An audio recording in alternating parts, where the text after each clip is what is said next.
Hello दोस्तों। तो इस वीडियो में हम लोग देखने वाले हैं कि सी टेट यानी कि CET 2022 का फॉर्म आप कैसे फिलअप कर सकते हैं। तो सबसे पहले आपको गूगल ओपन करना है, आपका चाहे मोबाइल हो या फिर डेस्कटॉप हो या लैपटॉप हो। गूगल ओपन करने के बाद उसमें आपको सिंपली टाइप करना है CTET और इंटर कर देना है। इसके बाद आपका सबसे पहले ही सी टेट का यानी CTET का ऑफिशियल वेबसाइट ctet.nic.in आ जाएगा। इस पर आपको क्लिक कर देना है। क्लिक करने के बाद यहाँ पर आपको CTET का ऑफिशियल वेबसाइट ओपन हो जाएगा। आपको शुरुआत में ही यहाँ पर लेटेस्ट न्यूज के अंदर आपको दिखाई देगा, चलता हुआ रनिंग आपको न्यूज़ दिखाई देगा। यहाँ पर अप्लाई फॉर सीटेट दिसंबर 2022 का ऑप्शन आएगा।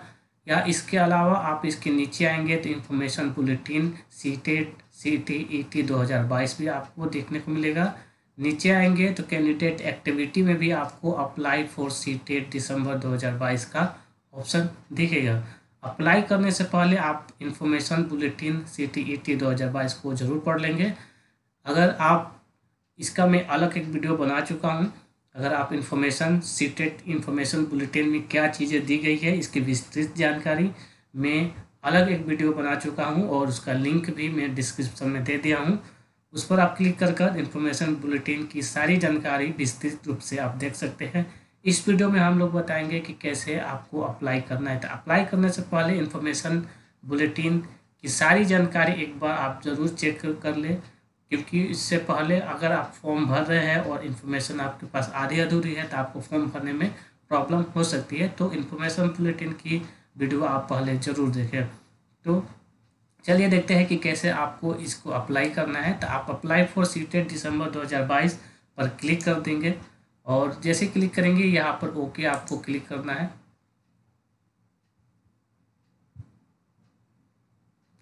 क्लिक करने के बाद यहाँ पर आपका न्यू विंडो ओपन होगा। इसमें आपको दिया गया है step to apply online form, और यहाँ पर जो कैंडिडेट ऑलरेडी रजिस्ट्रेशन कर चुके हैं उनके लिए ये है, लेकिन आपको न्यू रजिस्ट्रेशन का ऑप्शन यहाँ पर दिखेगा। आपको न्यू रजिस्ट्रेशन पर क्लिक कर देना है। क्लिक करने के बाद यहाँ पर डाउनलोड इन्फॉर्मेशन बुलेटिन का ऑप्शन भी यहाँ पर दिखेगा। आप इसको डाउनलोड कर सकते हैं, डाउनलोड करना चाहते हैं तो 3 स्टेप में आपका फॉर्म भरा जाएगा, रजिस्ट्रेशन, एप्लीकेशन फॉर्म और फी पेमेंट। यहाँ पर कुछ ज़रूरी इन्फॉर्मेशन दिया गया है, आप इसको सही से पढ़ लेंगे। जो आपका फॉर्म भरने का पेमेंट करने का जो ऑप्शन रहेगा वो 1000 रुपये रहेगा। पेपर 1 या पेपर 2 दोनों में से कोई एक दे रहे हैं, दोनों पेपर दे रहे हैं तो 1200 आपको 1200 टोटल लगेगा। यही SC ST डिसेबल्ड के लिए 500, केवल एक पेपर के लिए, दोनों पेपर के लिए 600 रहेगा। पेमेंट आप debit card, internet banking, credit card से भी आप पेमेंट कर सकते हैं। इसके अलावा फ़ोटो अपलोड करने से पहले आप फ़ोटो अपना सही से बना लेंगे। फ़ोटो का जो साइज़ रहेगा वो 10 KB से लेकर 100 KB से 20 का होना चाहिए, और सिग्नेचर आपका 3 KB से लेकर 30 KB के बीच होना चाहिए। डायमेंशन यानी कि साइज़ जो है वो विद आपको 3.5 और हाइट 4.5 होना चाहिए। सिग्नेचर आपको 3.5 सेंटीमीटर लेंथ और हाइट जो है 1.5 सेंटीमीटर होना चाहिए। फ़ोटो को आप रिसाइज कैसे करेंगे इसकी भी मैं एक अलग वीडियो बना चुका हूँ। अगर फ़ोटो से साइज आपको करना नहीं आता है तो वो वीडियो को आप पहले ज़रूर देखें और फ़ोटो को पहले अप्लाई करने से पहले रिसाइज फ़ोटो को ज़रूर कर लें। इसके बाद यहाँ पर आपको टिक पर क्लिक करना है। टिक करने के बाद यहाँ पर click here to proceed option पर आप क्लिक कर देंगे।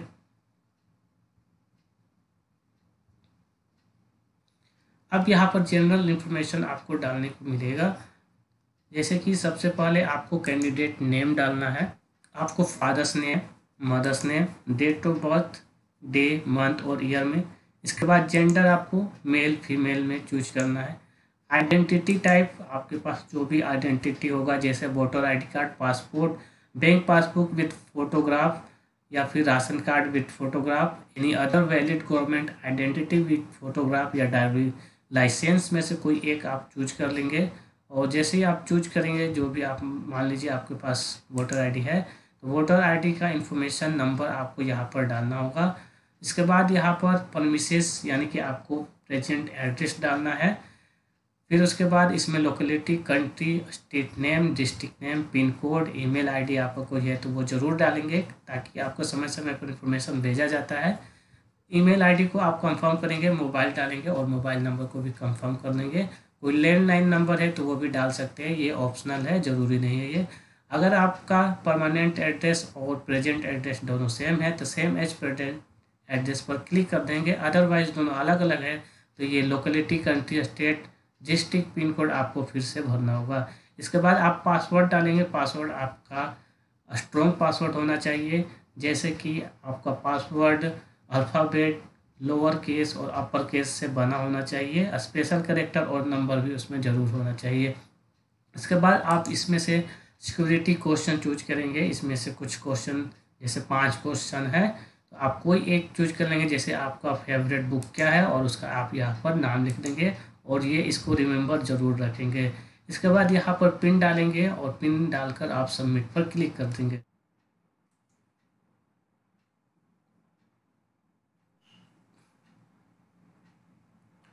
सबमिट पर क्लिक करने के बाद आपके पास ये ऑप्शन आ जाएगा, submit and send OTP button. आप इसको क्लोज कर देंगे एक बार और यहाँ पर कुछ को आपने जो भी रजिस्ट्रेशन किया है यहाँ पर ऑप्शन आपको दिखेगा। आप इसको एक बार सही से चेक कर लेंगे और नीचे आएंगे और particular check list to be verify पर आप क्लिक कर देंगे, जैसे my name, gender, father name, address, mother's name, mobile number, date of birth और ईमेल आईडी। और यहाँ पर आप आई एग्री पर क्लिक कर देंगे। इसके बाद सबमिट एंड सेंड OTP पर आप क्लिक कर देंगे। यहाँ पर फिर से आपको कंफर्म करना होगा यस, और यस करने के बाद आपके जो मोबाइल नंबर दिए होंगे उस पर SMS आएगा और उस SMS में आपका OTP रहेगा। OTP आप यहाँ पर डाल देंगे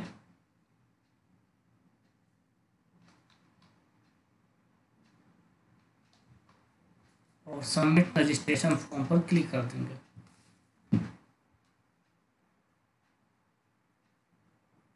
इसके बाद ये वाला पेज आपके सामने आ जाएगा। आपका रजिस्ट्रेशन कंप्लीट हो चुका है। एप्लीकेशन फॉर्म और फी आपका इनकम्प्लीट है। यहाँ पर आपको एप्लीकेशन नंबर भी आपको दिखाई देने लगेगा। यहाँ पर नीचे आपको कंप्लीट एप्लीकेशन फॉर्म का ऑप्शन आएगा, इस पर आप क्लिक करेंगे। इसके बाद एप्लीकेशन स्टेटस आपके सामने दिखाई देगा और यहाँ पर पर्सनल डिटेल का ऑप्शन आएगा। आप इस पर पर्सनल डिटेल पर क्लिक कर देंगे और जो आप फॉर्म भरे रहेंगे वो पर्सनल डिटेल आपके सामने खुल कर आ जाएगा। यहाँ पर आपको नेशनलिटीज चूज करना होगा, इंडियन। आपकी जो कैटेगरी रहेगी वो कैटेगरी आपको चूज करना होगा। इसके बाद पर्सन विथ डिजेबिलिटी, अगर आप PWD है तो यस करेंगे, अदरवाइज नो कर देंगे। एम्प्लॉयमेंट स्टेटस आपका क्या है, आप एम्प्लॉय है या नहीं, not employed, employed as a teacher, employed other than teacher, जो भी आप रहेंगे इसमें आप चूज कर देंगे।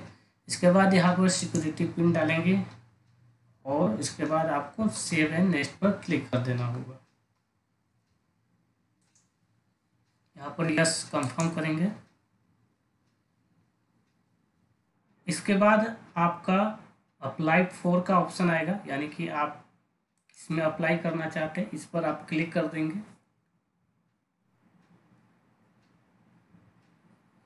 यहाँ आपको अप्लाई फॉर में चूज करना है कि आप लेवल 1 के लिए डाल रहे हैं, लेवल 2 के लिए डाल रहे हैं या फिर दोनों पेपर के लिए डाल रहे हैं। जो पेपर आपको डालना होगा वो चूज कर लेंगे। जैसे मान लीजिए आप बहुत पेपर के लिए डाल रहे हैं तो बहुत पेपर आप सिलेक्ट कर लेंगे। बहुत से लोगों का सवाल है कि मिनिमम क्वालिफिकेशन में हम लोग कौन सा नंबर डालें, क्वालिफिकेशन में डालना है तो देखिए इसमें कुछ ऑप्शन आ रहे हैं। टोटल 6 नंबर आ रहे हैं लेवल 1 के लिए, तो सभी लोग ध्यान से सुनेंगे कि कौन सा कोड आपके लिए उपयुक्त होगा। पहला कोड है जो सीनियर सेकेंडरी पास कर चुके हैं और या फिर इसके इक्विवेलेंट पास है, वो भी 50% मार्क्स के साथ।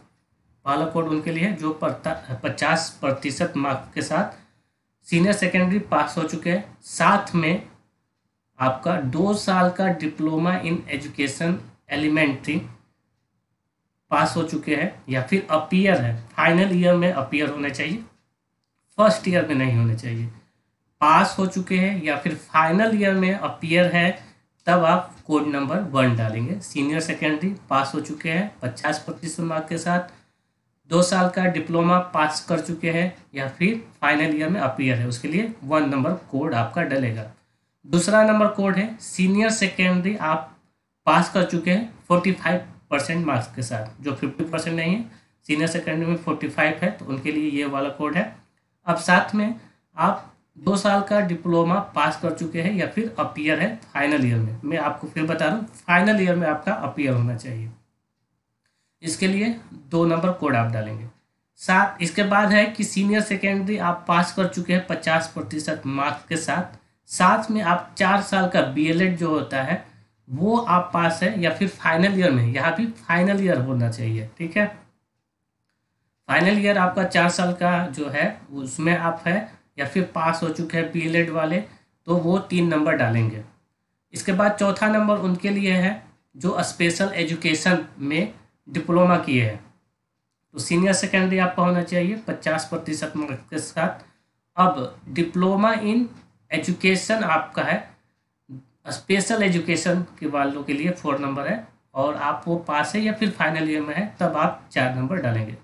इसके बाद आता है ग्रेजुएशन वालों के लिए। ग्रेजुएशन आप पास हो चुके हैं 50% मार्क्स के साथ, साथ में आप बीएड कर रहे हैं और बीएड में आप अपीयर है या फिर पास हो चुके हैं या फाइनल ईयर में आप अपीयर है, तब आप ग्रेजुएशन वाले 5 नंबर डालेंगे, ठीक है। 6 नंबर पोस्ट ग्रेजुएशन वालों के लिए है। पोस्ट ग्रेजुएशन आप कर रहे हैं और 55% आपका मार्क्स है पोस्ट ग्रेजुएशन में होना चाहिए या फिर इसके इक्विवेलेंट ग्रेड है। अब साथ में आपका पास और अपीयर होना चाहिए 3 साल का इंटीग्रेटेड बीएलएड जो कर रहे हैं, बीएड या एमएड जो साथ में होता है 3 साल का, वो जब आप कर रहे होंगे तब आप पोस्ट ग्रेजुएशन के साथ वाला डालेंगे, ठीक है। पोस्ट ग्रेजुएशन कर चुके हैं, बीएड या एमएड 3 साल वाला कर रहे हैं, यहाँ पर ध्यान दीजिएगा 6 नंबर कोड पोस्ट ग्रेजुएशन तो लिखा है, लेकिन इसमें ये लिखा है कि आप पास कर चुके हैं या फिर अपीयर है final year of 3 year degree, 3 year integrated BEd या फिर एमएड, उनके लिए है ये, जो 3 साल का बीएड और एमएड कर रहे हैं और पास हो चुके हैं या अपीयर है, उनके लिए है। पोस्ट ग्रेजुएशन है लेकिन साथ में आपका क्या होना चाहिए, 3 साल वाला एमएड वालों के लिए है, या एमएड बीएड दोनों साथ में जो कर रहे हैं, 3 साल का इंटीग्रेटेड होता है ये कोर्स, तो उनके लिए ये है 6 नंबर कोड, ठीक है। अब मान लीजिए कि आप पोस्ट ग्रेजुएशन तो कर लिए हैं लेकिन आप साथ में क्या किए हैं, बीएड किए हैं, तो आपको ग्रेजुएशन वाला ही फिर डालना पड़ेगा, 5 नंबर ही डालना पड़ेगा, क्योंकि आप 3 साल का कोई 3 ईयर इंटीग्रेटेड तो आप कर नहीं रहे। यहाँ पर इंटीग्रेटेड साफ तौर पर लिखा है कि 6 नंबर वही डालेंगे जो पोस्ट ग्रेजुएशन भी हो और इंटीग्रेटेड कर रहे हो। इंटीग्रेटेड नहीं कर रहे तो आप फिर ग्रेजुएशन तक किया ही है, तो फिर 5 नंबर आपको डालना होगा, ना कि पोस्ट ग्रेजुएशन के साथ आपको 6 नंबर डालना है, ठीक है। ये आप ध्यान रखेंगे, पोस्ट ग्रेजुएशन का ऑप्शन तो दिया है लेकिन साथ में 3 साल का इंटीग्रेटेड वाले जो होंगे इनके साथ, तो तब वो 6 नंबर डालेंगे, नहीं तो 5 नंबर ही डालेंगे। तो ये था लेवल 1 के लिए 6 नंबर 6 नंबर कोड। तो टोटल आपको समझ में आ गया होगा कि 1 से 5 किन के लिए आपको डालना है। अब आते हैं minimum qualification for class 1 to 6। इसमें आपको टोटल 8 कोड दिए गए हैं। पहला जो कोड है वो ग्रेजुएशन के लिए, ग्रेजुएशन आप पास हो चुके हैं और साथ में आप 2 साल का डिप्लोमा इन एलिमेंट्री एजुकेशन पास है या फिर अपीयर है, तब आप कोड नंबर 1 डालेंगे। डीएलएड है, ग्रेजुएशन है, तब भी आप 6 से 8 का डाल सकते हैं। तो ग्रेजुएशन के साथ अगर आपका डीएलएड है तब आप, इसमें कोई मार्क्स नहीं दिया गया है कि कितना मार्क्स होना चाहिए, आप ग्रेजुएशन पास हो चुके हैं और डीएलएड भी किए हैं, तब आप क्या डालेंगे, ये कोड नंबर 1 डालेंगे, ठीक है।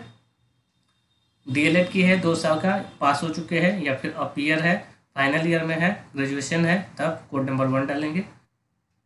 कोड नंबर 2 है आपका ग्रेजुएशन में कम से कम आपका 50% मार्क्स होना चाहिए, साथ में आपका बीएड पास या फिर अपीयर होना चाहिए फाइनल ईयर में, ठीक है। फाइनल ईयर यहाँ की बात हो रही है, फर्स्ट ईयर की बात नहीं हो रही है, आप लोग ध्यान देंगे।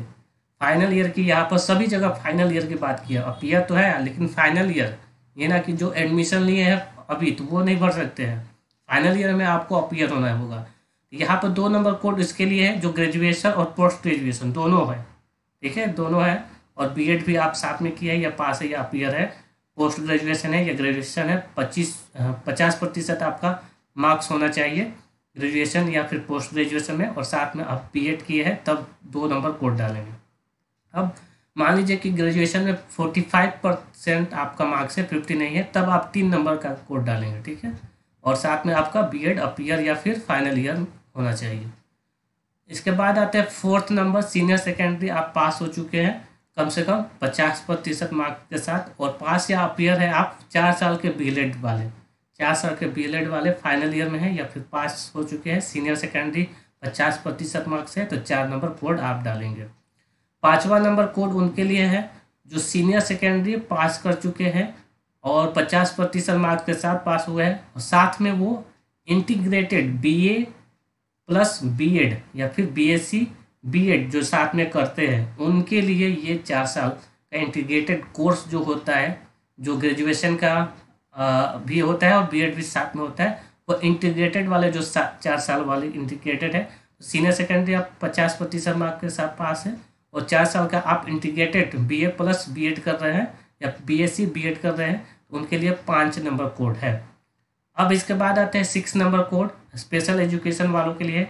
ग्रेजुएशन आप 50% मार्क्स के साथ पास है, बीएड स्पेशल एजुकेशन में आप पास है या फिर अपीयर है फाइनल ईयर में, तब 6 नंबर कोड डालेंगे। नंबर का आ रहा है कि any candidate having qualified BEd programme recognised by NCT is eligible to appear CTET और टेट। यहाँ तो सबसे पहले क्वालिफाइड की बात की है, पहले ही लाइन में क्या कहा है कि जो बीएड क्वालिफाइड है, एनसीटी की मान्यता प्राप्त, वो टीईटी या सीटेट में अपीयर हो सकते हैं। फिर कह रहे हैं मोर ओवर, फिर भी, लेकिन as per the existing TET guideline circulated by NCT letter dated 11/2/2011, a person who is pursuing any of the teacher education course recognized by the NCT or RCI as the case specified in the NCT notification date 23rd August 2010 also qualified to appear in TET और CTET.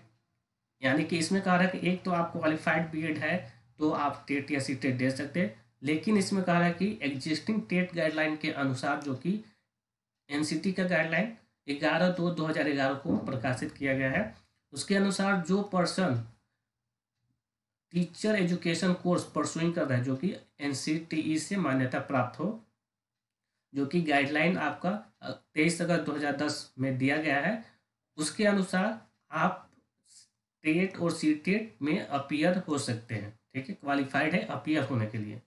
यहाँ पर आप ध्यान देंगे, यहाँ पर pursuing की बात की गई है।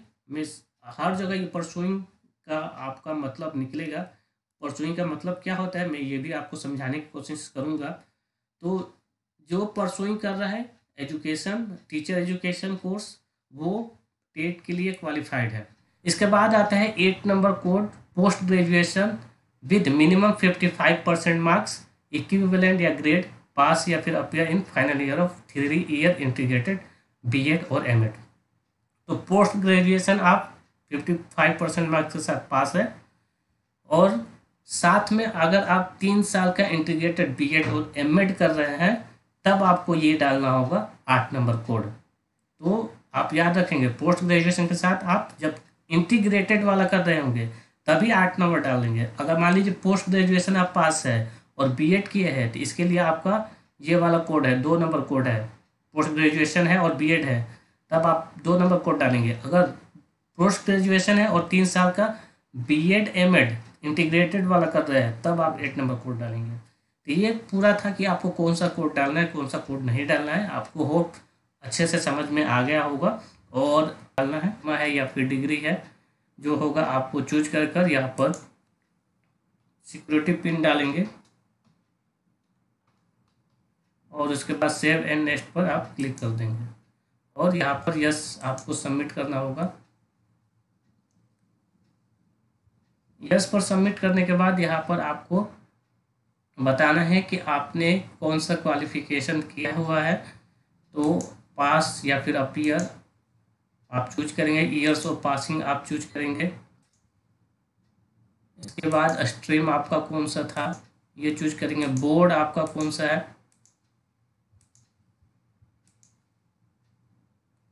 तो यहाँ पर देखेंगे बहुत सारे कॉलेज आएगा, आप देख लेंगे आपका कॉलेज इसमें आ रहा है या नहीं। अगर नहीं आ रहा है तो आप सबसे नीचे चले जाएंगे अदर पर चूज कर और यहाँ पर अदर पर चूज करेंगे तो आपको बोर्ड और यूनिवर्सिटी यहाँ पर डालना होगा। इसके बाद रिजल्ट मोड आपका कितना था, ये परसेंटेज या CGPA वाला। इसके बाद इंस्टीट्यूट पिन कोड आपको डालना है कि आपने जहाँ से किया है वहाँ का पिन कोड डालना है यहाँ पर। लेकिन उससे पहले आपको टोटल मार्क्स और 10 मार्क्स और फाइनल मार्क्स आपका कितना आया है वो डालना है। यहाँ इसके बाद पिन कोड डालने के बाद यहाँ पर सिक्योरिटी पिन आप डालेंगे और उसके बाद सिक्योरिटी पिन डालने के बाद सेव एंड नेक्स्ट पर आप क्लिक कर देंगे। इसके बाद सबमिट पर क्लिक कर देंगे। यहाँ पर आपको फोटोग्राफ डालना है, डॉक्यूमेंट जो आपका फोटोग्राफ का होगा वो JPG और सिग्नेचर भी JPG में होना चाहिए। फोटोग्राफ आपका 10 से 200 KB का होना चाहिए और सिग्नेचर का जो मिनिमम साइज है 4 से 30 KB का होना चाहिए। चूज फाइल पर क्लिक करके आप फोटो को यहाँ पर ले आएंगे, पिन आप डाल देंगे और सेव एंड नेक्स्ट पर आप क्लिक कर देंगे। यहाँ कंफर्म यस करना होगा। यहाँ पर आपको चूज एग्जामिनेशन सिटी का ऑप्शन आ रहा है, पहले आपको स्टेट चूज करना होगा, उसके बाद आप चूज करेंगे जो भी आपका एग्जामिनेशन सिटी है।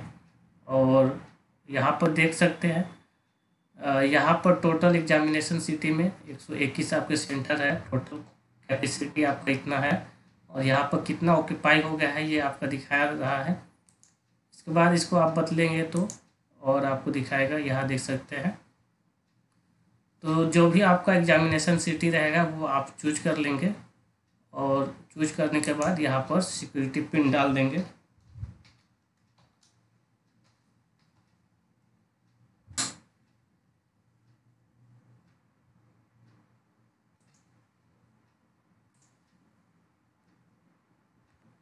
इसके बाद यहाँ पर फाइनल सबमिशन का ऑप्शन आपको आएगा और रिव्यू आप एक बार पेज को कर लेंगे। यहाँ पर रिव्यू पेज आपका आएगा, सारे डिटेल एक बार चेक कर लेंगे। Particular checklist to be verify का ऑप्शन आएगा, आप सब पर क्लिक कर देंगे। क्लिक करने के बाद आई एग्री पर क्लिक कर फाइनल सबमिशन ऑफ एप्लीकेशन पर आप क्लिक कर देंगे, फिर यहाँ पर यस कर देंगे। इसके बाद यहाँ पर ऑप्शन आएगा your email ID yet to be verify, click here to verify your email ID, आप इस पर क्लिक कर देंगे। तो इसके बाद आपको सिक्योरिटी पिन डालना होगा। सिक्योरिटी पिन डालकर आप सबमिट पर क्लिक कर देंगे। यहाँ पर लिखेगा कि OTP send on your email, email पर आपका एक OTP गया होगा, वो OTP आप यहाँ पर डाल देंगे और इसके बाद वेरीफाई पर क्लिक कर देंगे। लिखेगा your email ID is verified successfully, आप click here to go to home पर आप क्लिक कर देंगे। यहाँ पर आपको ऑप्शन आएगा पे एग्जामिनेशन फ़ी, तो 2 पेपर का आपका 1200 रुपये है। तो आप यहाँ पर पे एग्जामिनेशन फ़ी पर आप क्लिक करेंगे। यहाँ पर आपको ऑनलाइन पेमेंट का ऑप्शन आएगा, आप यहाँ पर प्रोसीड फॉर पेमेंट पर आप क्लिक करेंगे और ओके पर क्लिक कर देंगे।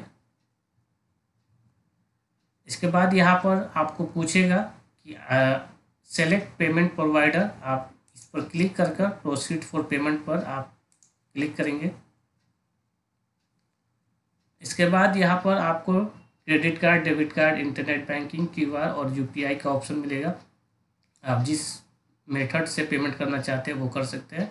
डेबिट कार्ड पर आप क्लिक करेंगे तो कार्ड नंबर आपको डालना होगा, एक्सपीरिएशन डेट, ईयर, CVV नंबर और कार्ड होल्डर नेम डालकर मेक पेमेंट पर आप क्लिक कर देंगे। मेक पेमेंट पर क्लिक करने के बाद आपके सामने कंफर्मेशन पेज आ जाएगा, आप कंफर्मेशन पेज को डाउनलोड कर अपने पास रख लेंगे। कुछ क्वेश्चन पूछे गए हैं जैसे कि मैंने अभी B.Ed फाइनल ईयर का एग्ज़ाम दिया है बट रिजल्ट अभी तक नहीं आया है, तो मैं अपीयरिंग चूज करना है तो चूज अपीयरिंग ईयर कौन सा लिखे। तो देखिए बीएड फाइनल ईयर आप एग्ज़ाम दे दिए हैं, तभी आप अपीयर ही लिखेंगे, तभी आप क्या लिखेंगे, अपीयरिंग ही लिखेंगे, अपीयरिंग वाला कोड चूज करेंगे, ठीक है। और ये बात है कि अपीयरिंग का ईयर्स कौन सा लिखे, तो ये 2022 चल रहा है तो 2022 लिखेंगे, सिंपल सी बात है, ठीक है। अगले क्वेश्चन पे चलते हैं। अगला जो प्रश्न है, अगर दोनों पेपर अप्लाई करते हैं तो क्या दोनों में पास होना जरूरी है। तो दोनों पेपर अगर आप अप्लाई करते हैं तो दोनों में पास होना जरूरी नहीं है। पेपर वन, जो पेपर वन है और पेपर टू है, दोनों अलग अलग आपका एग्जामिनेशन होगा। पेपर वन का फर्स्ट शिफ्ट या जो भी शिफ्ट होगा, फर्स्ट शिफ्ट में होता है जनरली, और सेकंड शिफ्ट में होता है। इसका टाइमिंग 9:30 से 12:30 आपका होता है, ठीक है। इसका जो टाइमिंग होता है, सॉरी 10 बजे से लेकर इसका जो टाइमिंग होता है, टाइमिंग एक बार देख लीजिएगा। टाइमिंग में यही आपका टाइमिंग रहता है, 9:30 से आपका 2.5 घंटे का एग्ज़ाम होता है। तो फर्स्ट शिफ्ट में आपका होता है 9:30 से लेकर 1 बजे तक ये चलता है। और फिर ये जो सेकंड वाला होता है वो 2:30 बजे से लेकर 5 बजे तक होता है, ठीक है। इस तरह आपका एग्जामिनेशन होता है, 2 घंटे का आपका गैप रहता है दोनों के बीच में। तो ये जो सवाल पूछे कि पेपर वन में दोनों में पास होना जरूरी है, जरूरी नहीं है। पेपर वन में आप मान लीजिए पास हो गए, पेपर टू में फेल हो गए, तो पेपर वन में आप पास माने जाएंगे, जो कि पेपर वन में पास माने जाएंगे, जो कि क्लास 1 से 5 के लिए आप एलिजिबल रहेंगे। क्लास 1 से 5 के लिए आप एलिजिबल रहेंगे। अगर पेपर टू आप दे रहे हैं, पेपर टू में आप पास हो चुके हैं, आप पेपर वन में फेल है, तो पेपर टू यानी कि 6 से 8 के लिए आप एलिजिबल माने जाएंगे। 6 से 8 के लिए एलिजिबल माने जाएंगे। मान लीजिए दोनों में आप पास है तो 1 टू लेकर 8 क्लास के लिए आप एलिजिबल माने जाएंगे। तो दोनों एग्जाम एक दूसरे से जुड़ा नहीं है। पेट जो आपका सिलेबस है, सिलेबस आपके कुछ बहुत हद तक सेम है, लेकिन आपका एग्जामिनेशन अलग अलग है, ठीक है। एक फर्स्ट शिफ्ट में है, एक सेकेंड शिफ्ट में है। पेपर टू आपका 6 से 8 के लिए, पेपर वन 1 to 5 के लिए। तो दोनों में पास होना जरूरी नहीं है।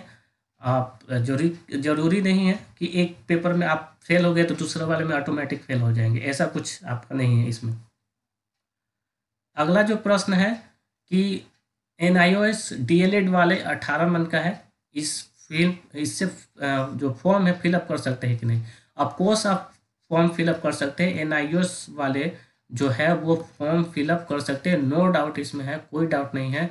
बहुत बार इसमें केस हो चुका है और कोर्ट से ऑर्डर भी आ चुका है कि जो NIOS वाले हैं वो आप अप्लाई कर सकते हैं, ठीक है।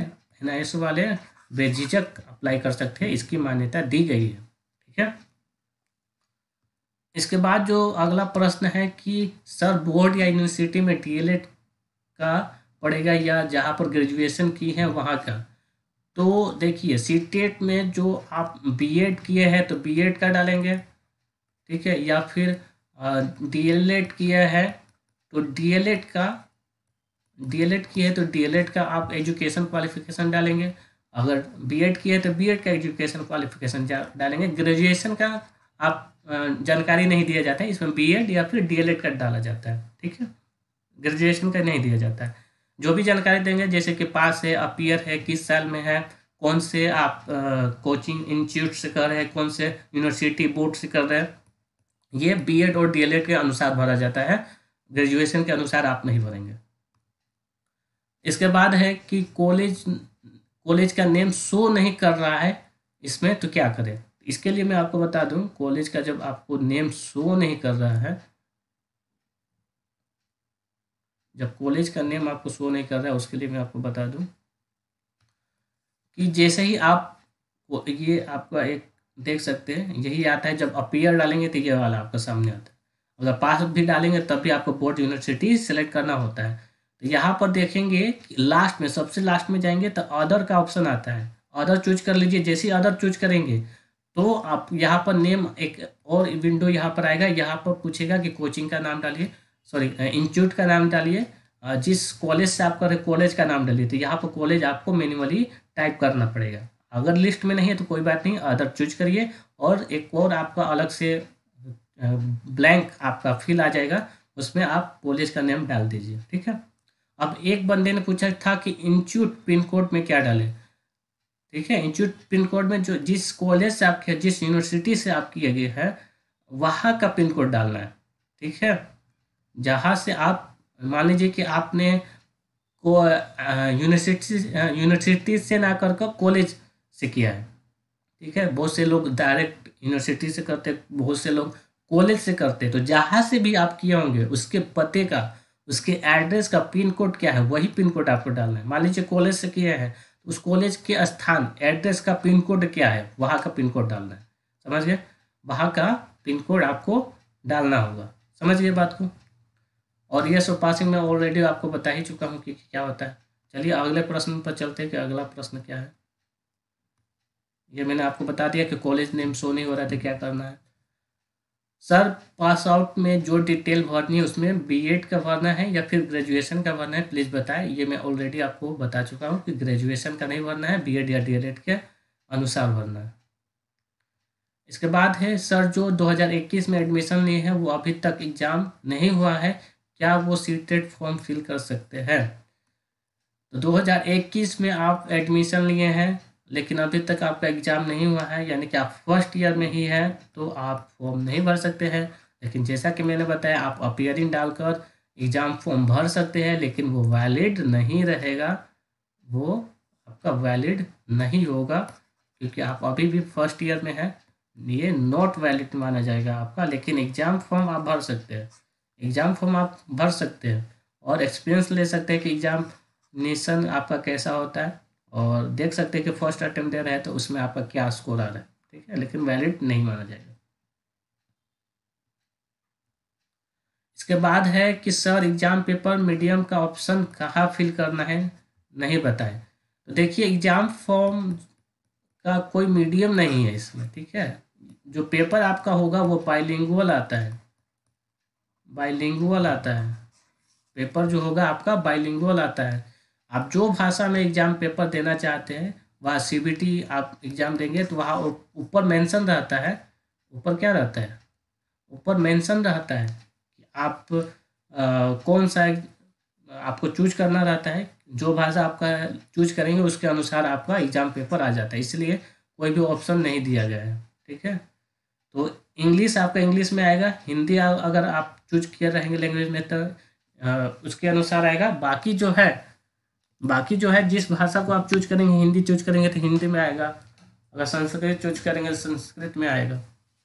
ठीक है। तो उसी समय आपको सीबीटी जब एग्ज़ाम देंगे तो सबसे पहले आपको लैंग्वेज चूज करना होता है कि किस लैंग्वेज में आप देना चाहते हैं।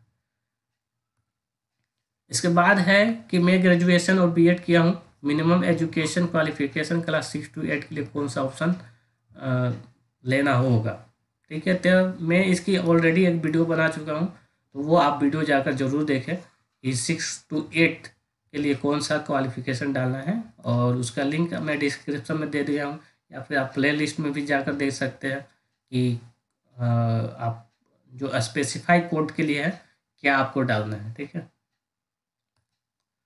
सब फोटो सिग्नेचर अपलोड नहीं हो रहा है साइज बनाने के बाद भी। तो देखिए, फोटो सिग्नेचर अपलोड नहीं हो रहा है तो इसकी मैं एक अलग वीडियो आपको बनाकर डालूंगा कि फोटो सिग्नेचर जिसका अपलोड नहीं हो रहा है तो वो कैसे फोटो और सिग्नेचर को क्रॉप करे और कैसे साइज को मेंटेन करे। इसकी मैं अलग एक वीडियो बनाकर डालूंगा, तब आप देखेंगे तो उसको अच्छे से समझ पाएंगे। ठीक है। यहाँ पर एक और क्वेश्चन है कि सर मैंने क्यूआर स्कैन पेमेंट किया है, पेमेंट कट गया है लेकिन इनकम्प्लीट दिखा रहा है, क्या करें, प्लीज़ रिप्लाई। तो देखिए, अगर आपने पेमेंट आपका कट गया है तो 48 आवर्स तक आप वेट कर लीजिए। 48 आवर्स के बाद आपका जो फॉर्म है वो अपडेट हो जाएगा। अगर मान लीजिए 48 आवर्स के बाद भी अपडेट नहीं होता है, तब आप रीपेमेंट कर दीजिए। 48 आवर्स के बाद भी अगर नहीं हो रहा है तब आप रीपेमेंट कर दीजिए, और तब आपको बैंक में फ़ोन कर देना होगा कि जो आपका पेमेंट है वो कट गया है, लेकिन जिस फॉर्म के लिए मैंने भरा था वो इनकम्प्लीट ही दिखा रहा है और इतना समय हो गया है, तो ये पैसा रिफंड कैसे होगा, वो बैंक से आपको करना होगा। लेकिन आप वाले 48 आवर्स आपको वेट करना होगा।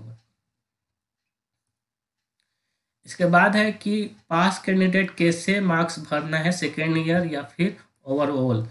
तो अगर पास कैंडिडेट है तो ओवरऑल आपको जो एग्ज़ाम होता है और वो ओवरऑल का आपका रिजल्ट देना है, ठीक है। दोनों को मिलाकर जो फाइनल ईयर का जो आपका रिजल्ट आता है, ठीक है, फाइनल ईयर का जो रिजल्ट आता है उसका आपको भरना है। ये ना कि फर्स्ट ईयर का और सेकेंड ईयर का एक एक का नहीं भरना है, दोनों का जो फाइनल जो रिजल्ट बनता है वो ओवरऑल वाला आपको स्पेसिफाई करना है, ठीक है। तो ये कुछ प्रश्न थे जिन्होंने लोगों ने पूछा था, तो उसके बारे में मैंने आपको बता दिया है। होप आपका जो डाउट है वो क्लियर हो गया होगा। इसके बाद भी आपके कोई प्रश्न है तो कमेंट बॉक्स में लिख सकते हैं। बाकी फर्स्ट ईयर वालों के लिए मैं आपको बहुत अच्छे से चीज़ें बता चुका हूँ और मुझे नहीं लगता कि अब उनमें कुछ भी बताने की ज़रूरत है फर्स्ट ईयर वालों के लिए, ठीक है। तो ठीक है, मिलते हैं नेक्स्ट वीडियो में। बहुत बहुत धन्यवाद। अभी तक आपने चैनल को सब्सक्राइब नहीं किया है तो चैनल को सब्सक्राइब कर दीजिए और साथ में बेल आइकन को भी प्रेस कर दीजिए ताकि कोई भी लेटेस्ट नोटिफिकेशन आप तक पहुंच पाए।